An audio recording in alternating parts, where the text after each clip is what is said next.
China may be back on investor radars, but the rebound is still uneven. CNA's Roland spoke with Fred Hu, founder and chairman of Primavera Capital.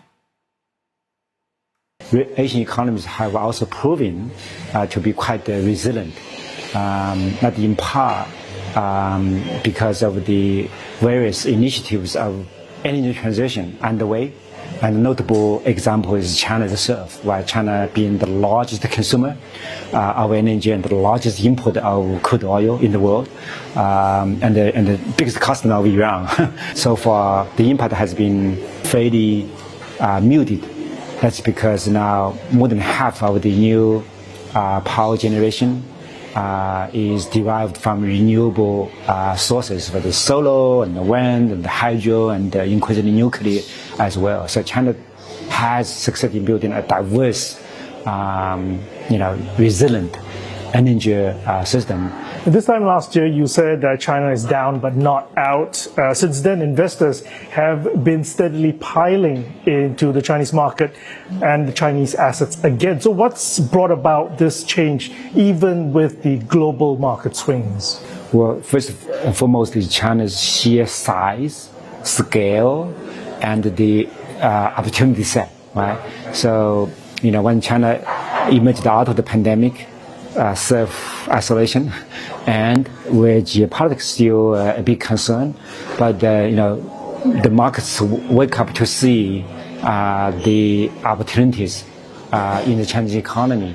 So start to warm up, and then last year, Hong Kong recaptured the crown of as the biggest IPO market in the world. So with just more companies, new generation of tech, innovative companies come into the public markets, that obviously has captured global investors' interest.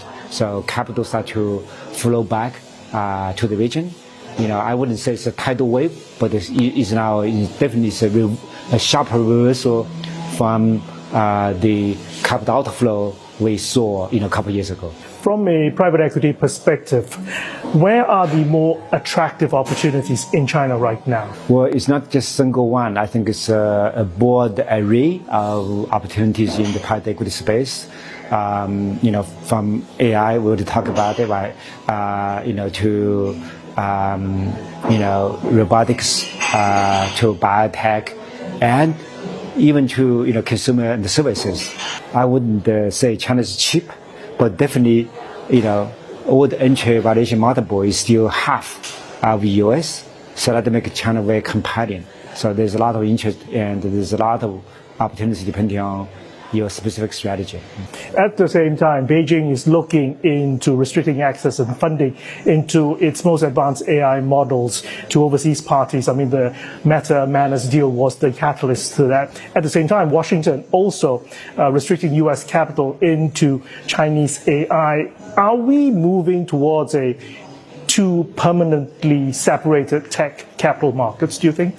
I hope not. Right? It's clear over the last couple of years, especially the Biden administration has introduced a variety of draconian rules restricting U.S. capital from investing in Chinese AI, quantum semiconductors. By contrast, China has not introduced similar reciprocal rules. This Meta Manus deal you refer to is not meant to curb international capital to access Chinese frontier AI model or lab. Rather, this is not just investment. This is actually acquisition, and without obviously going through proper channel in terms of communication, filing, and approval. Regardless what happened, I think it's unfortunate. It sends a wrong signal. So I hope this is an isolated case. As far as I could tell, China remains receptive to investment, global capital into Chinese tech space.